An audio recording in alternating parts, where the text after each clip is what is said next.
Ողջույն իմ սիրելի հետևորդներ, այս անգամ այսպիսի ալյուրով ուզում եմ հաց թխել։ Երեխաների լեզվով ասած խանութի սև հաց ենք ուզում։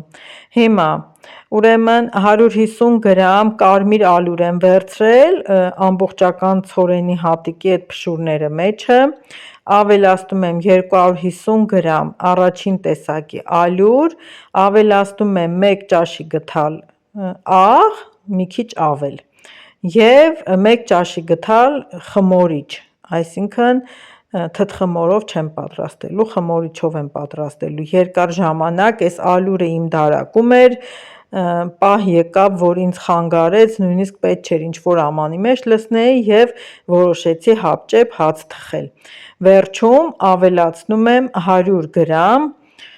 բարձր տեսակի ալյուր, սպիտակ բարձր տեսակի ալյուր։ Ուրեմն օգտագործում եմ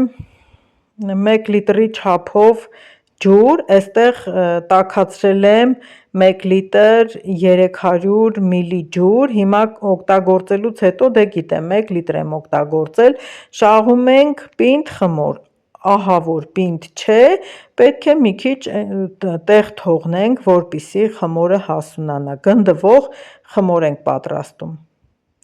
Քանի որ այս ալյուրով հունցած խմորները բարձր տեսակի ալյուրով հունցած խմորների նման ջիլոտ չի լինում, որ ձգենք խմորը կամ չգիտեմ գրտնակելը հեշտ գրտնակվի, մի խոսքով մի քիչ ծանր հաց է ստացվում և խմորն էլ փշրվող այսպիսի զանգված է լինում, լավ կհունցեմ, կծածկեմ և կթողնեմ հասունանա։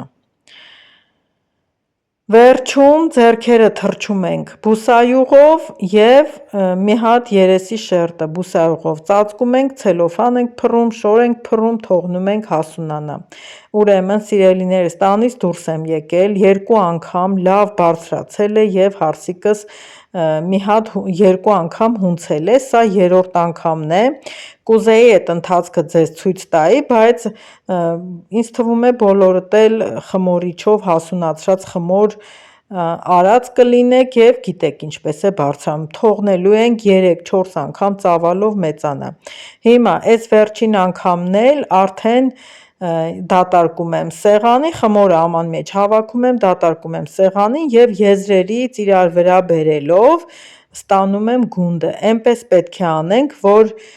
գունդը հասունանալուց հետո ոչ թե փռվի տապակի կամ ամանի մեջ, այլ դեպի վերև բարձրություն ունենա, հենց այս ծալելու ձևն էլ օգնում է, որպեսզի հացերը կլոր ստացվեն։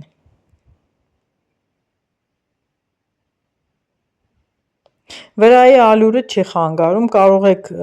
ձևավորել, կարող եք չձևավորել, ես մի թեթև կձևավորեմ, բայց նույնիսկ չգիտեմ այդ ձևը կպահի թե չէ,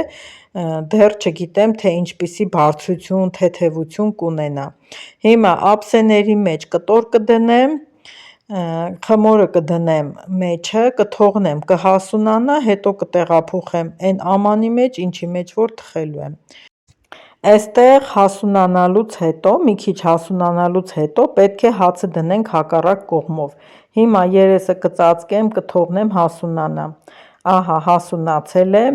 յուղաթուղթը դնում ենք այն ամանի մեջ, ինչի մեջ որ թխելու ենք, հիմա հացը կտեղափոխեմ այստեղ ու մի թեթև կձևեմ, նույնիսկ չգիտեմ այդ ձևը կպահպանվի թե ոչ, եթե չպահպանվեց հաջորդ անգամ, եթե ցանկություն ունենանք նման հաց թխել,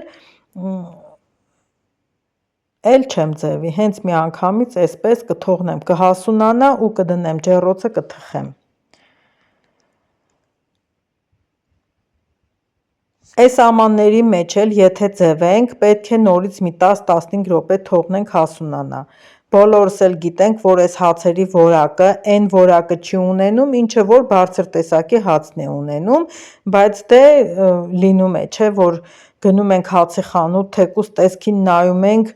մի հատ բուխանկա ենք վերցնում, մի հատ բատոն ենք վերցնում, մի խոսքով դե քանի որ ես արդեն 30 տարուց ավել հացը տանն եմ թխում, մեր հավեսն էլ է տալիս, որպեսզի նման հացերի տեսականի տանը ունենանք և աշխատում եմ ինքս թխեմ։ Ասեմ, որ թխելուց հետո դե արդեն հանել եմ, տեսել ենք, կերել ենք, շատ համեղ է ստացվել, շատ փափուկ էր, բայց տեսքը, այս իրա տեսքը չէր պահպանվել, չէր երևում, թե ինչ էր ձևած։ Կափարիչը փակում եմ և այդ փակ վիճակում եմ դնում ջեռոցը թխվելու, որպեսզի դանդաղ ավելի լավ թխվի, փռի նման լինի, մի խոսքով։ Տեսեք, թողել եմ, շատ չի սառել, բայց արդեն գոլ վիճակում է, ինչ բարակության ուզեք կարող եք կտրել, տեսեք։ Շատ համեղ է, շատ անուշ հոտ ունի, այն մարդիկ ում ճաշացանկում, որ կա նմանատիպ հաց, որ պետք է պարտադիր սնվեն սրանով, կարող են տեսնել, իմանալ, որ շատ հեշտ է թխվում, իրենք թխեն և ավելի հաճույքով ուտեն իրենց թխած հացը։ Շնորհակալ եմ, որ ինձ լսեցիք և դիտեցիք։